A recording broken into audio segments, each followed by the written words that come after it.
impacting the Willamette Valley.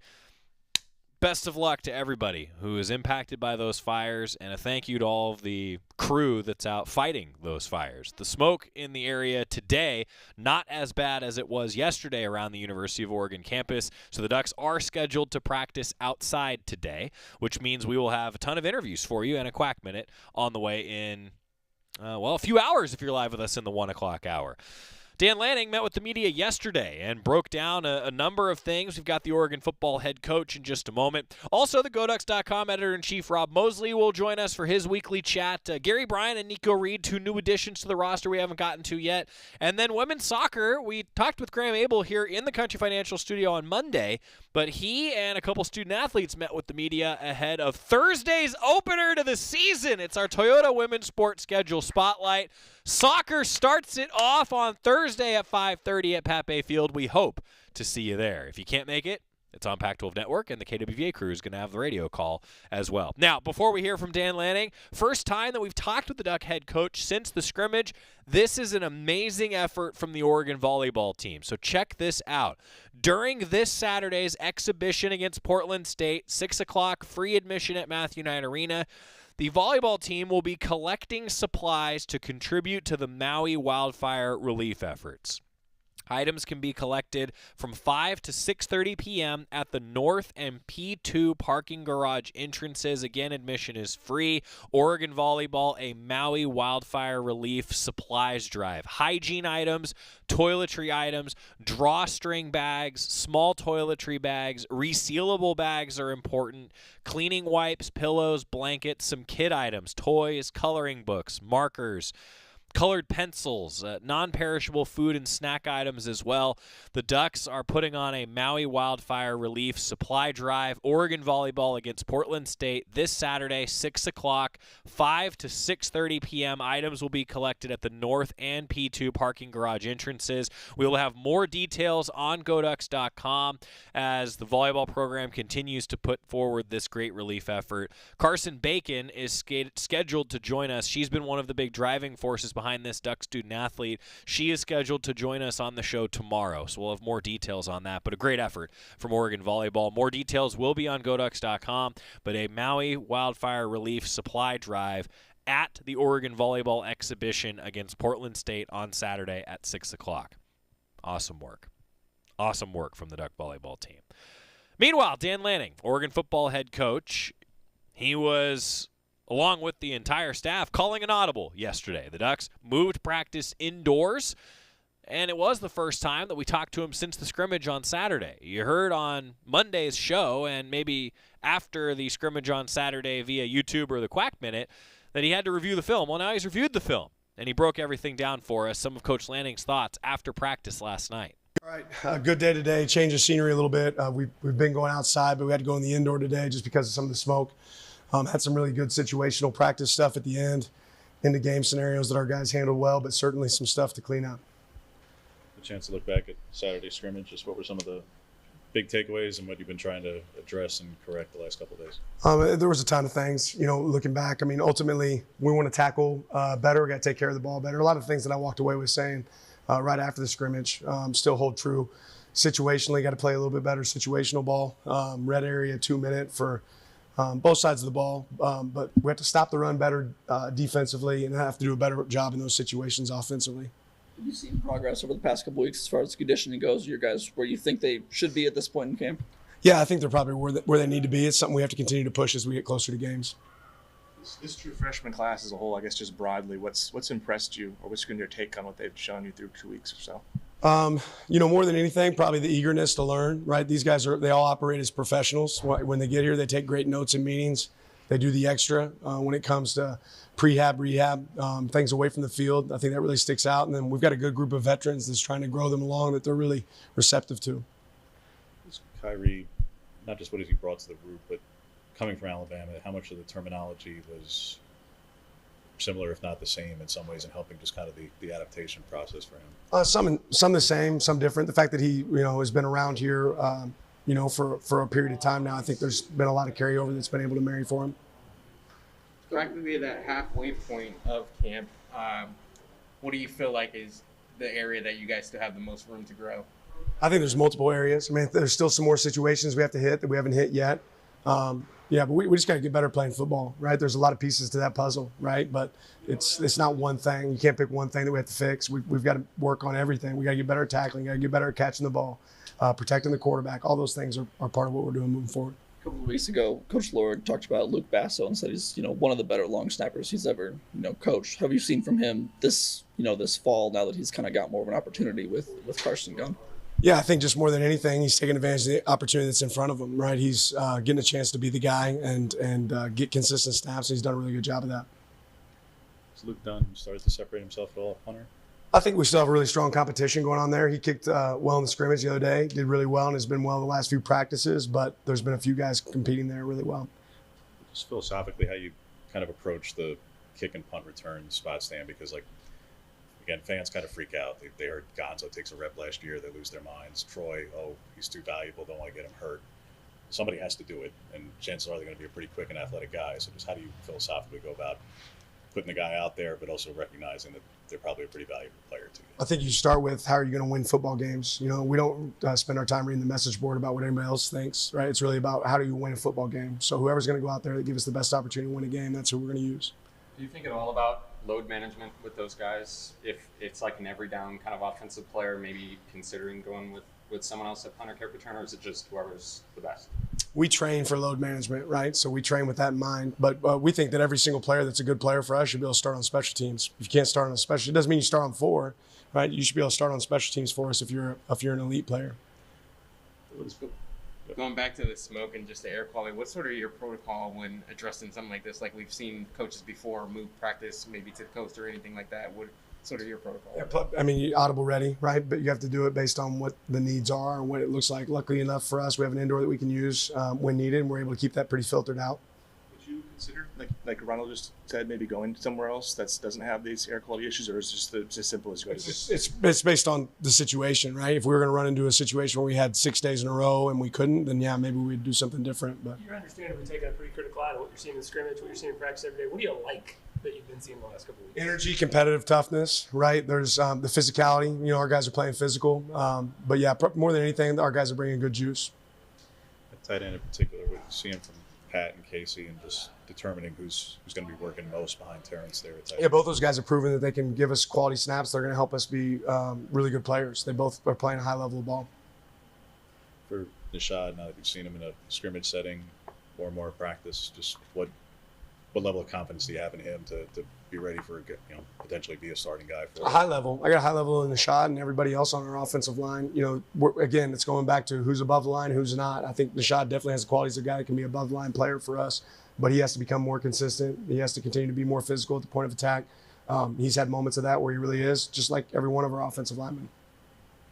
This being your second fall camp as the head coach, what have you just learned about this process, and what have you changed from a coaching standpoint? A little bit of schedule tweaks here and there about where I want our guys to be fresh and when they're fresh. Just some modifications from there. Beyond that, year 2, you have an idea what's going on. So we're just a little bit smoother. How would you describe the competition at Star right now? Competitive. Yeah, I describe it as really competitive. I don't know. Again, it's more for me finding how many guys do we feel that can play, not just one guy that can singular play. We want more than one. You never play a season with the same guys out there, all 11 on D, all 11 on O. That changes consistently. So trying to find as many as we can that can be competitive there, and we have a competitive competition. Do you ever stop cross-training guys? Like you do get to a point of camp or the season where you go, you're going to focus on this spot because this is where we want you, or is that ongoing? We have focus already, right? But it doesn't mean that you don't know something else. You're not aware of something else. It's part of that at the star position in particular, Dan, that before you had more teams in what was the North Division, be more 12 and 13 personnel, more pro style. Now with Washington moving to more open, the Bay Area schools go more open, where outside of Oregon State and Utah, you're probably going to face a lot of 11 and 10 personnel offenses that just preparing defensively, you don't have 2 different playbooks. You have sub and maybe a little bit more. Well, I mean, I think you still do, right? Because we still play Utah and we still play Oregon State. Like, you have to be able to play them all. So, no, it doesn't. I mean, you have to be able to prepare for every offense that you'll see in the league, and we see them all, right? Now, you might see a few more often than others, but doesn't completely change our approach. Through basically this first half of camp, have you learned anything new about this team? I don't think so. At what point in the season do you start going towards game preparation instead of, installing the basics? Are you guys there yet? No, we're not quite there yet. Again, we still have to focus on us. There's plenty more that we can work on as we get, 2 weeks out. We'll start working some special situations based on opponents we'll see during the season. And then, about 10 days out, we'll start working towards, prep for actual opponents. We really hope to see last question pop up on Saturday in the scrimmage from the first one to the second. Improvement. Yeah, I just want to see improvement, right? The things that we did well, did we get better at those? And the things we didn't do well, did we improve? That's Dan Lanning, Oregon football head coach, meeting with the media after practice last night. Ducks back on the practice field today. Every time we chat with him, it's brought to you by the Moyan Valley Cancer Institute and Research Center. Fight like a duck with exceptional cancer care close to home. Rob Moseley fights like a duck every day on GoDucks.com and various other platforms. And we're going to be back talking with him after this on the Oregon Sports Network from Learfield. Don't miss out on summer at Toyota's National Sales Event. It's the perfect time to squeeze out the last of summer with an exciting new Tacoma, Highlander, Camry, and more. Toyota, let's go places. See your participating Toyota dealer for details. Dealer inventory may vary. Event ends September 5th. As a local community credit union founded by teachers, OnPoint is committed to supporting the students and faculty at the University of Oregon. And on game day, we're right there with you, on the field, in the bleachers, and in the classrooms. Drop by our local branch today and discover the many ways OnPoint can help support your financial well-being. OnPoint Community Credit Union. People are the point. Federally insured by NCUA. Equal housing opportunity. Don't miss out on summer at Toyota's National Sales Event. It's the perfect time to squeeze out the last of summer with an exciting new Tacoma, Highlander, Camry, and more. Toyota, let's go places. See your participating Toyota dealer for details. Dealer inventory may vary. Event ends September 5th. Duck Insider, your home for the latest news on Oregon athletics on the Oregon Sports Network from Learfield. Adoption of teens from foster care is a topic not enough people know about, and we're here to change that. I'm April Dinwiddie, host of the new podcast, Navigating Adoption, presented by Adopt US Kids. Each episode brings you compelling real-life adoption stories told by the families that live them with commentary from experts. Visit adoptuskids.org/podcast or subscribe to Navigating Adoption, presented by Adopt US Kids. Brought to you by the U.S. Department of Health and Human Services Administration for Children and Families and the Ad Council. Tom has been a teacher for over 40 years. One day, I think one of the students had asked the question and he didn't remember the answer. And I also noticed that he was letting his class out earlier than they were supposed to let out. I was really starting to worry. Levi and I talked about how it would change our lives, but he was there beside me. When something feels different, it could be Alzheimer's. Now is the time to talk. Visit alz.org/ourstories to learn more. A message from the Alzheimer's Association and the Ad Council.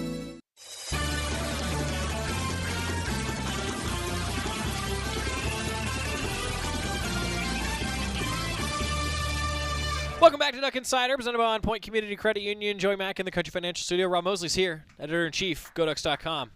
I said that you fought like a duck. You're a warrior out there at times on the internet, in a good way. Yeah, I feel like the last couple years, it seems like COVID made a lot of people like crankier. I can understand that. I have no doubt I've had my moments too, but I feel like I kind of went the other way. Really? Sort of put everything in different perspective, and it's like, you know what? Some of those battles just aren't worth fighting anymore. Huh? Well, I stand corrected. Yeah. No. I mean, I've certainly waded into my fair share, and all bets are off on a football game day. Sure. The adrenaline's going. Yeah. Sure. I'm caught up in the emotions of it, and if you take a shot at our guys, yeah, I understand that. I'm not going to take it well. I understand that. You spend a lot of time around the guys. Yes. We all do. Yes. It's it's interesting. Like you just can't help in our line of work but root for them. Because you see all the hard work that goes into it. Totally, and every single one of them too. I mean, it's every single one of those guys who doesn't get into a game, is working his tail off at every practice. Yeah, works way harder than we do. Yeah, absolutely works. Yeah, see, yeah, actually works. So when people start questioning effort or commitment or anything like that, I certainly get defensive. On the other hand, as we've discussed multiple times before, that passion comes from the same place that fuels all the positive passions. So sure, I think that's part of it too, is just doing this long enough with the O on my chest and realizing kind of what I'm going to have to let slide Right. a little bit. Makes sense. Totally. Find him on Twitter at GoDucksMoseley with all that in mind. Yes. Also at Duck Football. Whichever persona that you want each day, right? Plus, I'm just getting old, like aging is a process of giving a You're rip young. about less and less things. You're a young soul, though. No doubt, but yeah, like you're a kid at heart. The number is what it is. Sure. Sure. Yeah, 29. Right. But yeah, you just stop caring so much about certain things. Yeah. I'm not there yet. Yeah. I'm getting there. The list of like passions, priorities, whatever isn't.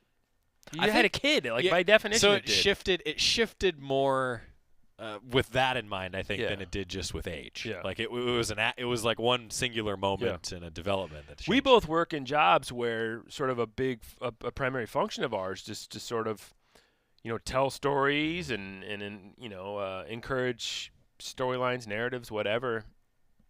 And so it's part of our job to sort of care what people think. Mm-hmm. For sure. And yet on a personal level, I try to do a little less of that than I used to because it's just not good for you. Yeah, I'm trying. It's not going well for me. Yeah. We'll talk off air about Sure. some advice. Yeah. I have to break this down now. Football practice. What do you think so far? We are in. I think Coach Meat made the comment the other day about guys having camp legs. Camp legs, yeah. It does feel like that point when guys are really having to dig deep and challenge. And Coach Lanning has said he likes the juice, he likes the enthusiasm. He feels like the effort's always there. But I think bringing it consistently is a challenge right now. I mean, that's one of the toughest parts of camp because now it feels like the freshness has worn off, and yet it's still, as strange as it may sound, if you looked at the calendar, it feels like the first game is still a million years off in some ways. So, and yet also right around the corner. But yeah, so I mean, when it's another camp practice coming up, guys are having to kind of summon the will and the intensity. And as Coach made clear the other day, it seems like he feels like he's seen that on a pretty consistent basis. But I think to Coach Meat's point too, there's some physical challenges that going through a camp presents that you need kind of the mental toughness to help you push through. And we're just right in the middle of that phase right now, I feel like. Are you getting camp writer's cramp?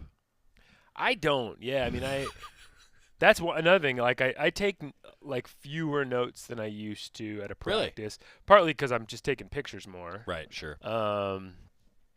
Yeah, it's funny that now that you bring it up. I spend a lot. We talked about my summer, and I spent a fair amount traveling. Sure. But when I wasn't traveling, I was basically just like sitting on my keister. Great. Which usually involves like laptop, TV, chilling. And it's funny, I haven't thought about this until since in the last few weeks, but I was kind of getting some like carpal tunnel late in the summer because I was just like sitting in that one position the whole time. Yeah. Like that's like my mouse hand and stuff. It's happening. And that has gone away. So it's actually gotten better. Good for you. Yeah. But it just means I haven't been sitting on my behind. Yeah, it means so you're much. not getting old. Right. I'm fighting it. Yes. We're all getting old. See? We're all getting old. See? The little things. Yeah. Right? Little things. Did I tell you this? I've had to start wearing readers when I read. No. Yes. Oh, it's happened, huh? My wife thinks it's friggin' hilarious. Well, every time she sees me, she's like, "Ha, nerd!"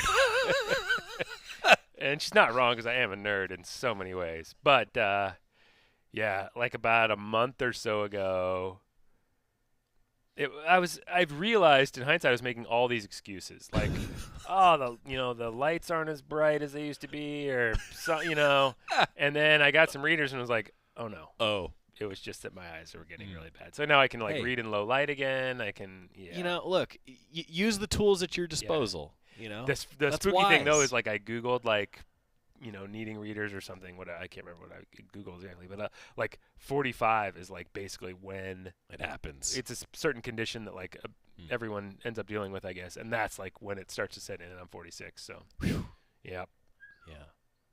Doesn't your wife wear glasses? She does. Huh? Do you return that back to her? I'm just wondering. Oh God, no. Okay.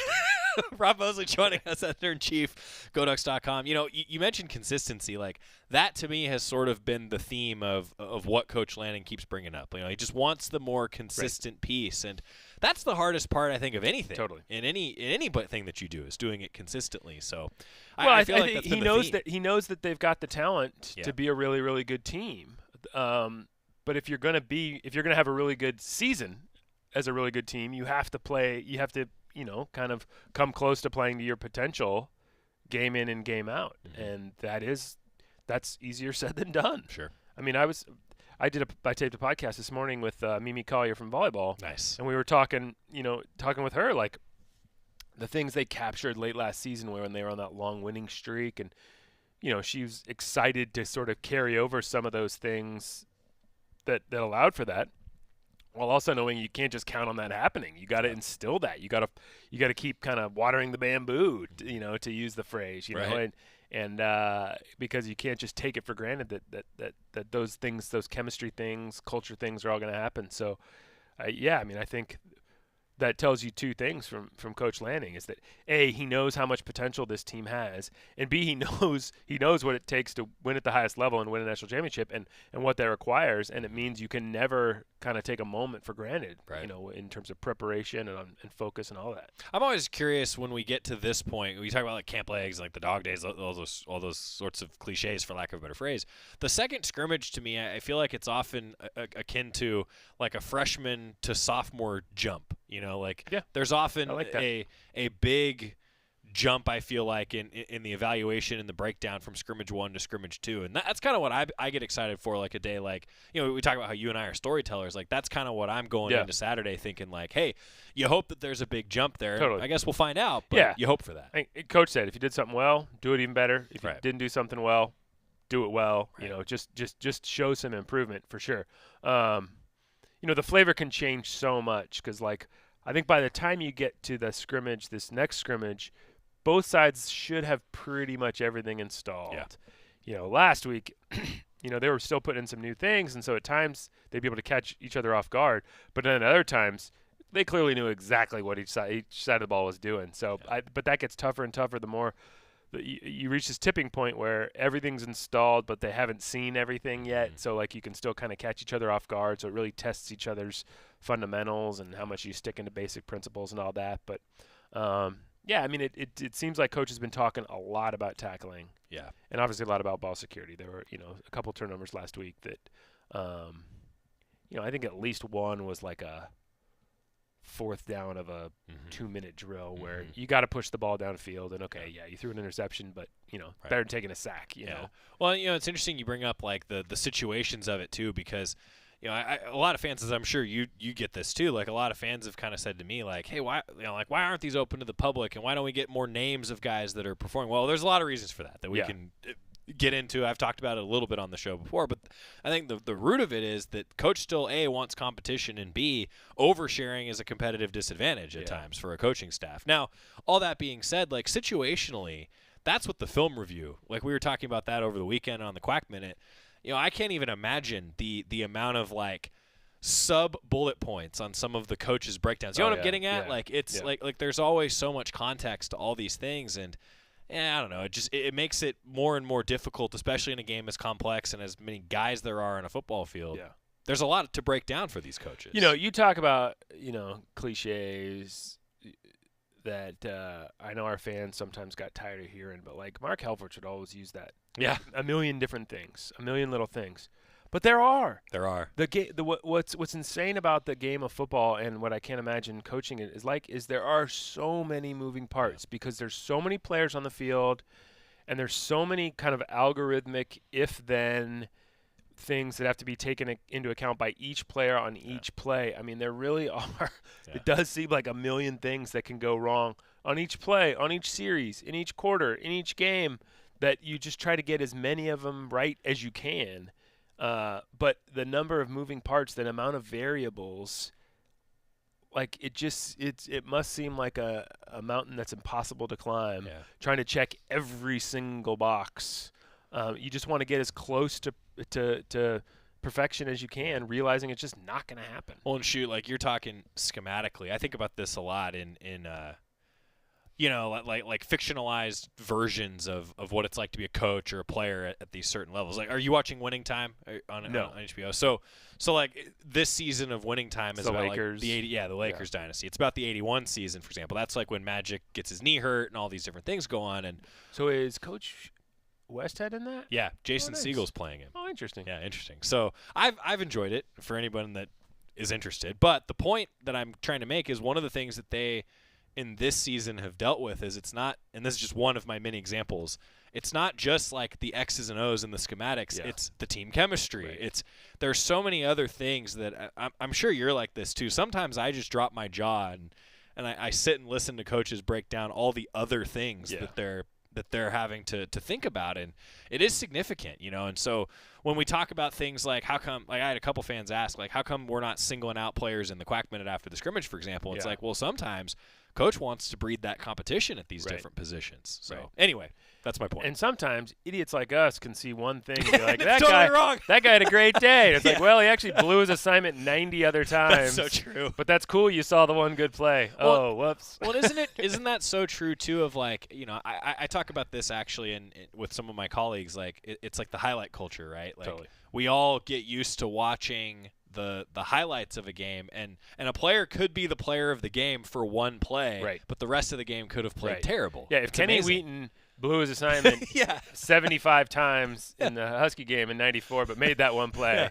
he's still MVP. Yeah, exactly. Totally. No, that's a great point. I don't think he did because preparation was his thing, and so I certainly don't mean to imply that did happen, but just to dramatize the point. Yeah, I mean, I think we're there. I have no doubt that we're guilty of that any time we ask about a certain player or single out a player. It's amazing too, and I think about that too, like thinking student athlete lens. A student athlete, a lot of them are that critical of themselves in that way. They're happy about the big moment, but for example, like we talked with Nvali Dante, and of course showed him his dunk over Kirk Risa, and he's like, well, yeah, but actually before that I messed up, and like it's stuff like that. It makes you think. It is a million little things. Yeah. Especially when you're coached by Dana Altman. That's right. Yeah, that's right. Yeah, no doubt about that. I was reminded of this though when we were talking to Coach Lanning yesterday, because if you just like watched him or read the transcript, you'd be like, oh, he seems like he's not real happy with what he's seeing. Yeah. But like that's just the nature of because you have those a million things to worry about.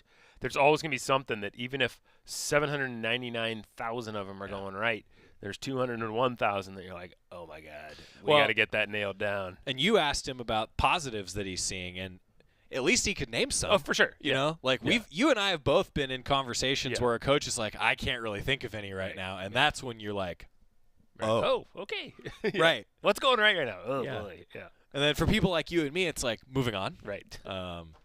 That's where we're just all very thankful for somebody like Luke Basso.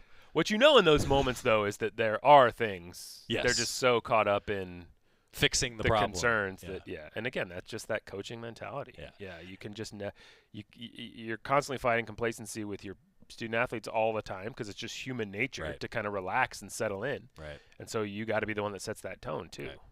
Right. But Luke Basso, I should mention, I quickly mentioned it during the Open, but the Quack Minute, if you didn't see it, we're going to play the full conversation with Luke Basso. Like just a refreshing guy from a long snapper position who's just all smiles.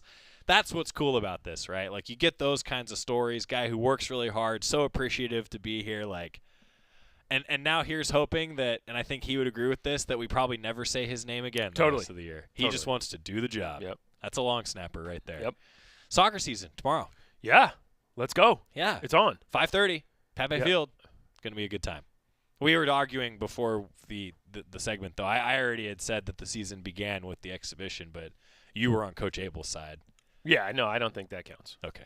So then the season officially starts tomorrow. It's on. Yeah. Yeah. Baylor at 5:30, and then Oregon volleyball coming up. If you didn't see the show earlier, more details will be on GoDucks.com in the coming days. Maui wildfire relief. Pretty cool what the Oregon volleyball team is doing. Carson Bacon, will have her on the show tomorrow, really spearheading this along with Elise Ferrer. Awesome stuff. That's awesome. That's what it's Those all are about. Good kids, man. That program's just stocked with good kids. Yeah. So come on out and see them on Saturday. Rob and I will probably be there. Yeah. I would be there. Post scrimmage, I'm hoping to make it over there and take in a little volleyball. I think the kid's going to come. Ooh. First sporting event ever for the now 1-year-old was volleyball. Let's go. Yeah, I think he's going to make an appearance. Let's go. That might mean that I'm having to leave early, but he's going to make an appearance. Head on a swivel now. Yeah. Different priorities. Always. Different things matter. That's right. He's not fully walking yet. Like, he needs help to walk. Yeah. The problem is that he thinks he can walk everywhere. Right. So it's a lot of A lot of falling? Yes, but also a lot of like, hey, Mom, hey, Dad, I want you to hold my hand so that I can walk over there. Right.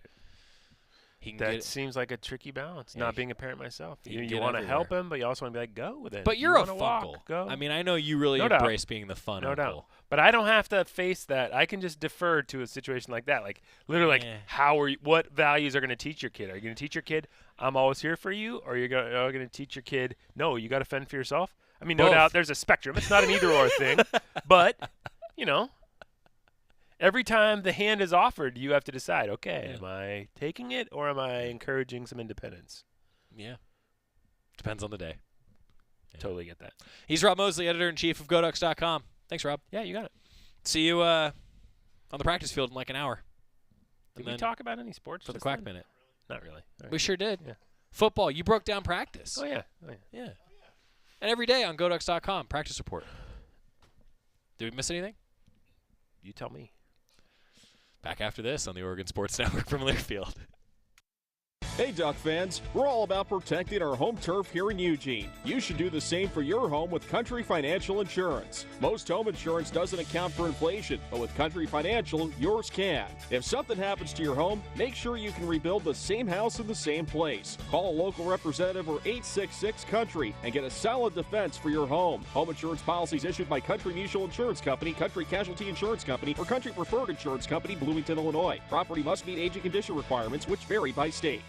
At Shadow Hills Country Club, we're more than just an award-winning golf course and practice facility. Our events team offers all-inclusive event pricing that allows us to take care of all the details while you enjoy your event. Our indoor and outdoor venues offer you a wide variety of fully staffed options that put the focus on you. From weddings to business and social events, at Shadow Hills Country Club Events Center, you get the benefits of a resort atmosphere and amenities in a peaceful country setting, just minutes from downtown Eugene. Call for a tour today or visit shadowhillsevents.com. This is Duck Insider. Duck Insider on the Oregon Sports Network from Learfield. Victor deployed for the first time to Afghanistan in 2003. He sustained a moderate traumatic brain injury. One of the most important elements of caregiving is taking care of yourself. For many military veteran caregivers, their caregiving journey starts earlier in life and lasts longer.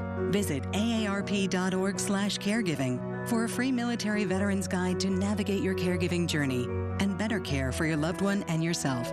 Brought to you by AARP and the Ad Council. Don't you wish your life came with a warning app? Stop. That dog does not want to be petted. A heads up before something bad happens. You should not send that text. Uh-oh. Life doesn't always give you time to change the outcome, but prediabetes does. With early diagnosis and a few healthy changes, you can reverse prediabetes and prevent or delay type 2 diabetes. To learn your risk, take the 1-minute test today at doihaveprediabetes.org. Brought to you by the Ad Council and its prediabetes awareness partners.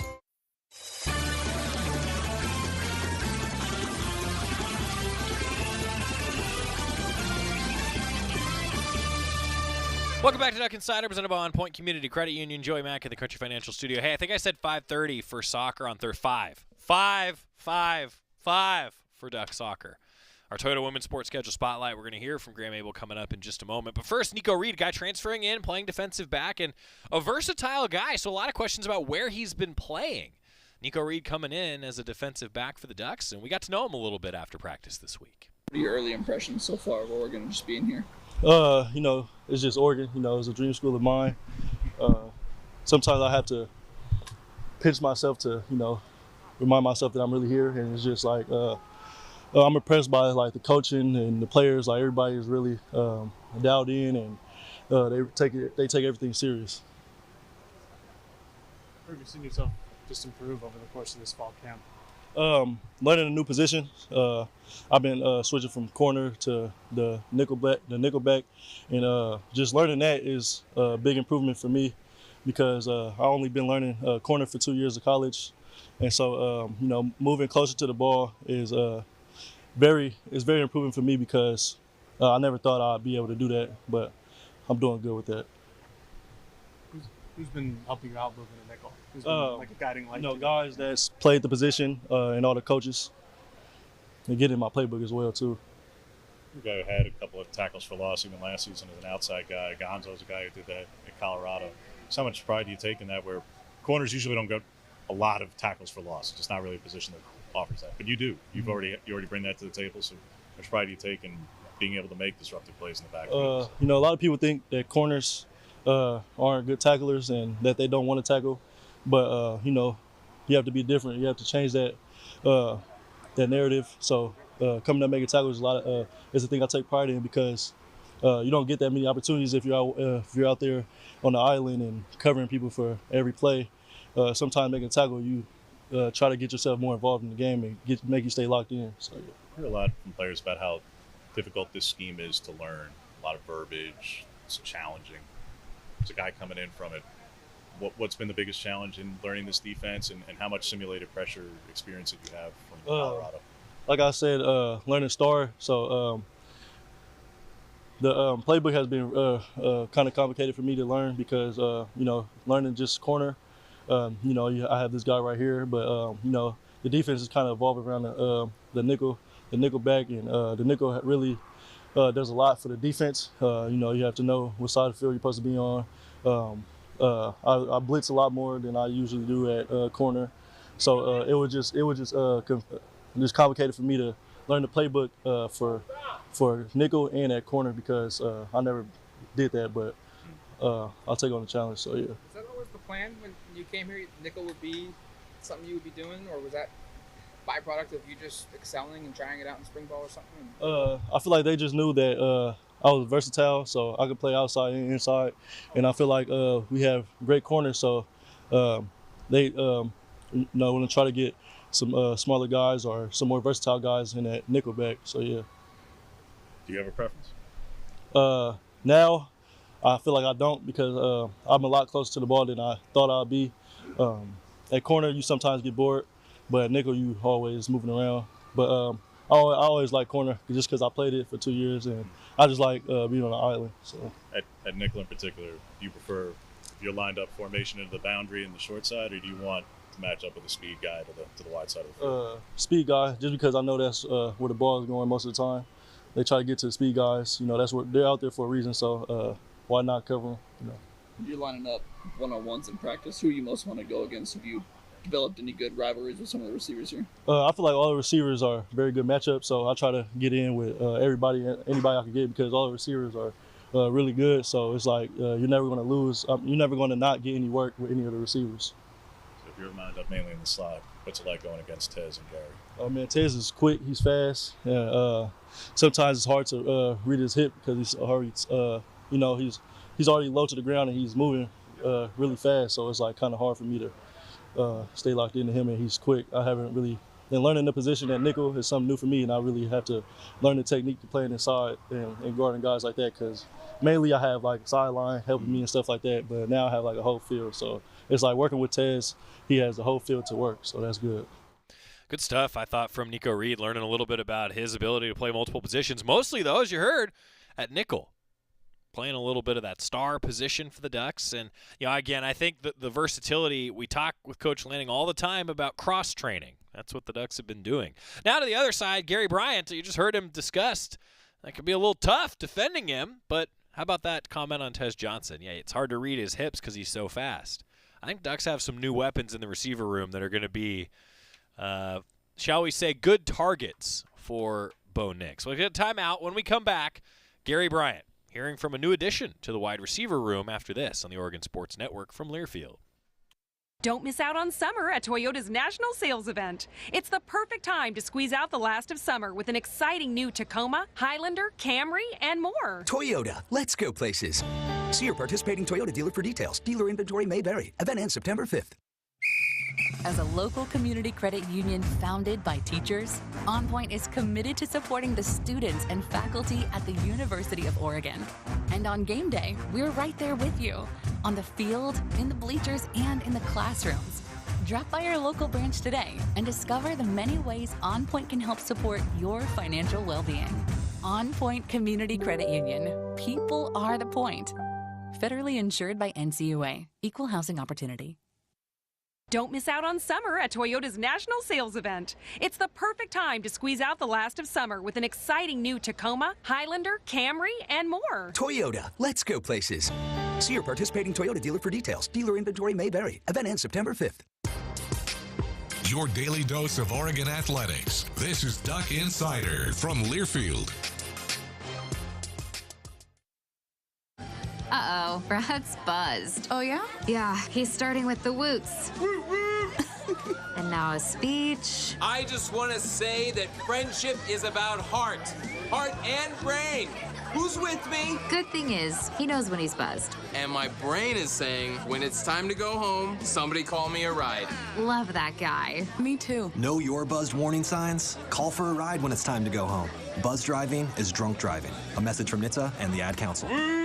Hey, so what's a great way to spread awareness that driving high is illegal everywhere? A catchy song, of course.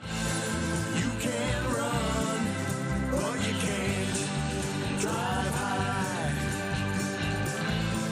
You can run, but you can't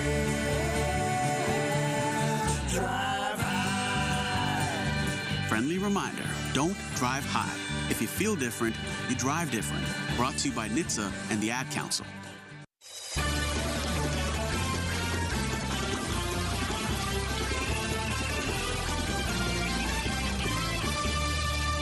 Welcome back to Duck Insider, presented by OnPoint Community Credit Union. Joey Mack with you in the Country Financial Studio. Gary Bryant meeting with the media, the new wide receiver, one of a few for the Ducks. Great guy to get to know after practice this week. A new weapon for Bo Nix and Gary Bryant. It's been great, just getting the connection with the quarterback, getting around all the guys and see how the physicality is, how the team camaraderie is, and how everybody played. We had a scrimmage this past weekend, so we got the chance to see who's going to go, who could play. What were your takeaways from that scrimmage? I think offense did a great job. I think both quarterbacks, Bo and Ty Thompson, they both did a great job driving us down the field, making good decisions. I think that was the biggest part. Me seeing them making the right decisions with 2 minutes and stuff like that we've been working on. Working mainly in the slot.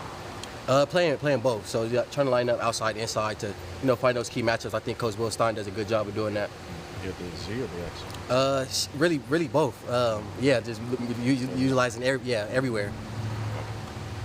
How's it been to learn Will Stein's playbook? It's been great. I kind of a smart player, savvy player, so I take pride in learning everybody's job in the offense. So that kind of made it easier on me to line me up in the inside and outside. So it's been a great trying to learn.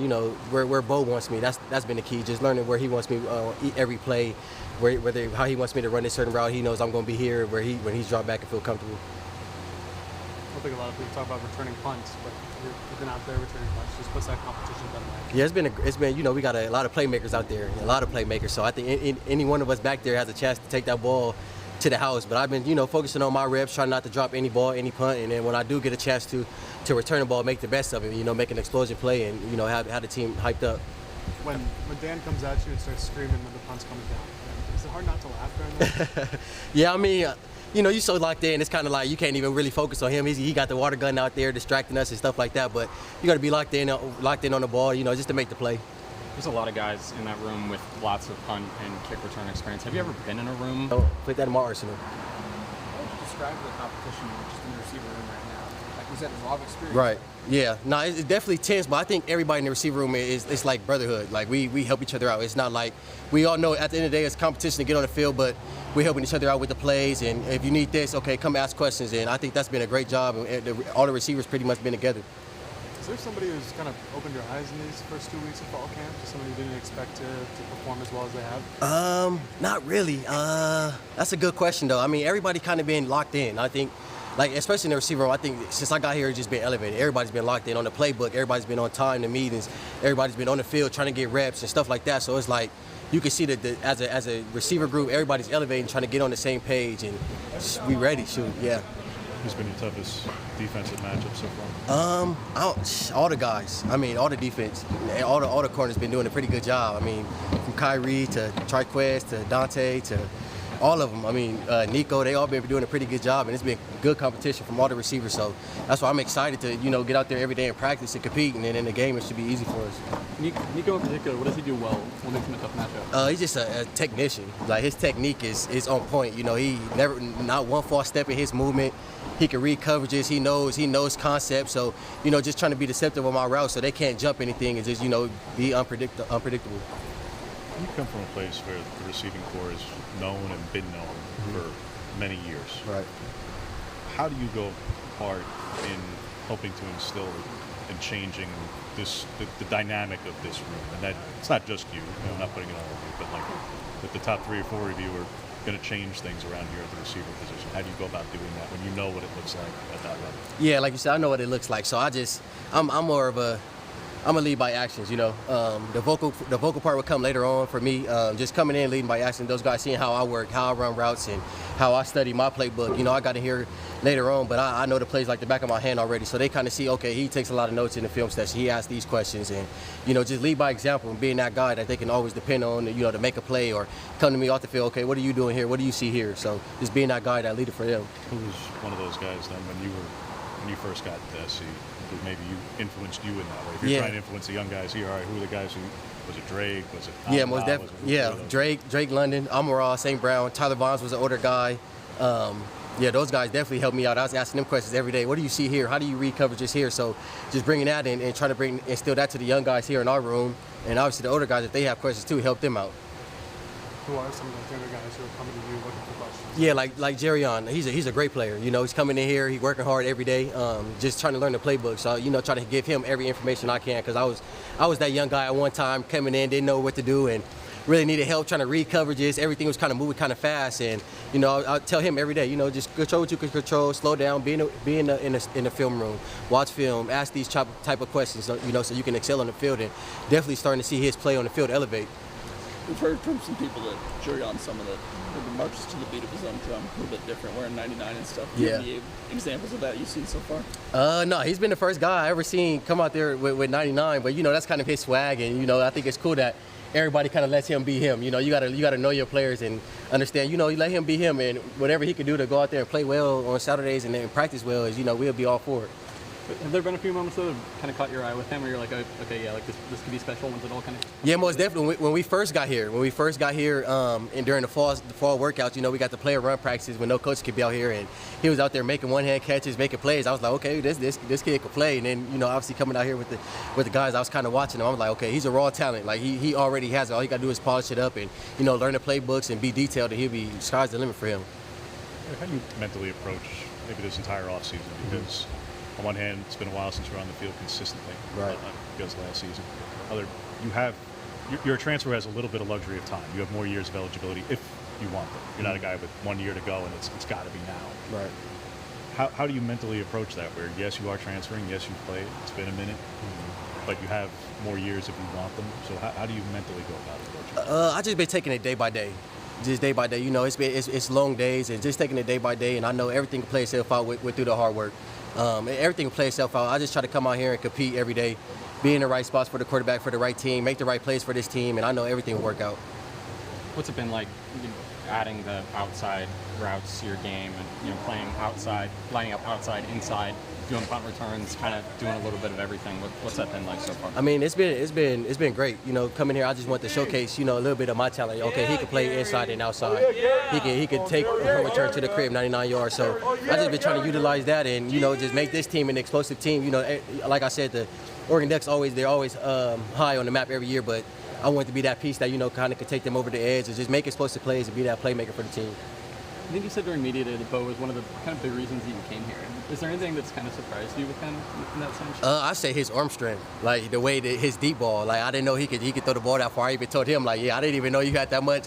He was like, everybody says that. I'm like, yeah, he could throw that deep ball pretty good. So I'm excited to see the connection, you know, and every day is just growth, and I can see it. That was awesome to hear from Gary Bryant. You can just tell, excited to be here, you know, and the skill set. Tell you what, watching in practice, it's fun to watch him go to work. We're going to get a timeout. When we come back, looking at Oregon soccer. They're in action tomorrow, 5 o'clock against Baylor. Hearing from Graham Abel next, Duck head coach on the Oregon Sports Network from Learfield. As a local community credit union founded by teachers, OnPoint is committed to supporting the students and faculty at the University of Oregon. And on game day, we're right there with you, on the field, in the bleachers, and in the classrooms. Drop by our local branch today and discover the many ways OnPoint can help support your financial well-being. OnPoint Community Credit Union. People are the point. Federally insured by NCUA. Equal housing opportunity. Hey Duck fans, we're all about protecting our home turf here in Eugene. You should do the same for your home with Country Financial Insurance. Most home insurance doesn't account for inflation, but with Country Financial, yours can. If something happens to your home, make sure you can rebuild the same house in the same place. Call a local representative or 866-COUNTRY and get a solid defense for your home. Home insurance policies issued by Country Mutual Insurance Company, Country Casualty Insurance Company, or Country Preferred Insurance Company, Bloomington, Illinois. Property must meet age and condition requirements, which vary by state. Duck Insider continues after this timeout on the Oregon Sports Network from Learfield. When it comes to making plans, you are the best. What about those round trips, which are perfect on your way there and perfect on your way back? Or those meetings with friends, surprise parties, camps, birthdays? The same way you plan for the important moments, start planning to protect you and your loved ones from a natural disaster. Sign up for local weather and emergency alerts. Prepare an emergency kit and make a family communications plan. Get started at ready.gov/plan. Brought to you by FEMA and the Ad Council. My name is Teresa Barber. I was in the United States Navy and I served overseas in the Middle East and Africa. Early on in my career, I had a commander that taught our suicide prevention training, and the very next day he took his own life. 90% of suicide attempts involving a gun are fatal. My way of continuing my service is to help protect my community by being a responsible gun owner and by storing firearms safely. Store all your guns securely. Help stop suicide. Brought to you by End Family Fire and the Ad Council.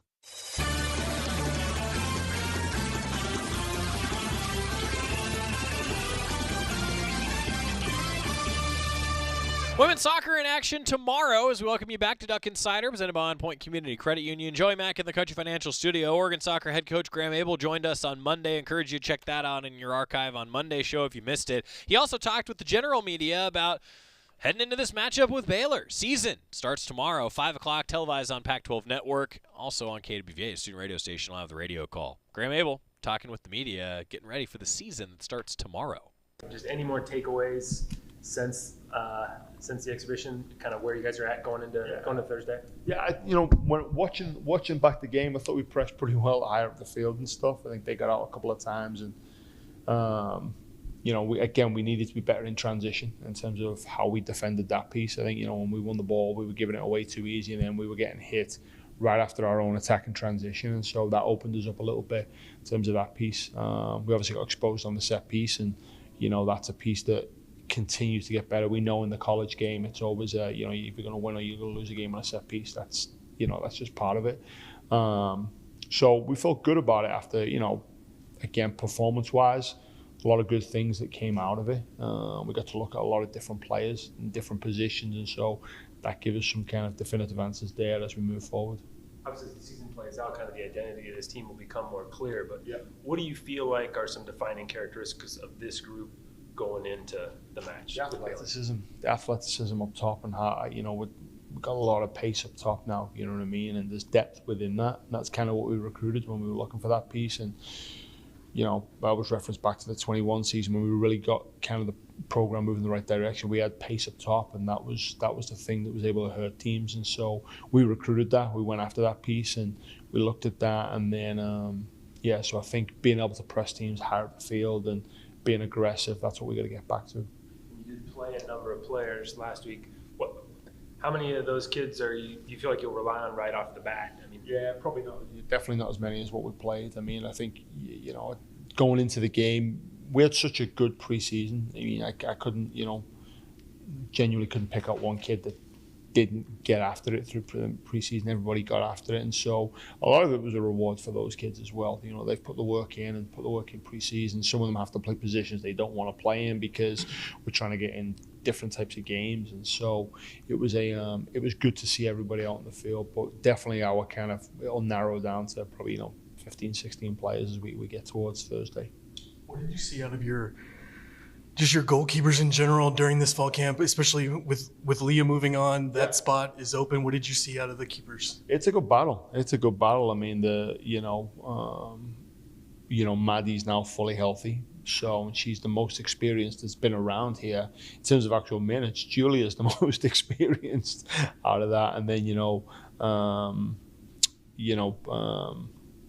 Anna Solomon's been here for an entire year, so she's seen that piece. And then Leah Parsons has got a massive potential, really good with her feet, super athletic kid. And she's experienced because she's been with Canada, with the Vancouver Whitecaps as well, along with the national teams as well. So that's a good battle. I mean, we haven't got to a number one yet. We'll talk about it this afternoon, but we feel as though that's a legitimate battle. It's a younger team, obviously, over half the roster is freshmen. What challenges does that present for you as a coach, and what opportunities does that kind of present to you going forward? I think I look at it more from the opportunity side. I think that's something that's going to get played out to us time and time again about the youth and stuff with the team. And not to put this out there, but I was talking with the coaching staff. Do they think Kentucky went to back national championships with freshmen and sophomores playing on the court? So the age is kind of irrelevant to me as we look at it. I think it's the enthusiasm and the energy that they bring. Yeah, it's the energy that they bring. He said that a little bit more with us on Monday, talking about how a lot of freshmen might be playing a lot this year for the Ducks. Looking forward to it. Tomorrow, Toyota Women's Sports Schedule Spotlight. Duck Soccer is in action at Pape Field, 5 o'clock. We'll see you there. We'll also see you for football practice this afternoon. Rob and I will have a Quack Minute, and then tomorrow on the show, Ryan Milano's got you covered. Looking forward to our conversation with Carson Bacon. See you then. This message is for Karina, our mom who finished her high school diploma at age 28. Hi, Mom. It's Emmettith and Nicholas. Congratulations on getting your diploma. You worked so hard and have taught us so much. We love you. When you graduate, they graduate.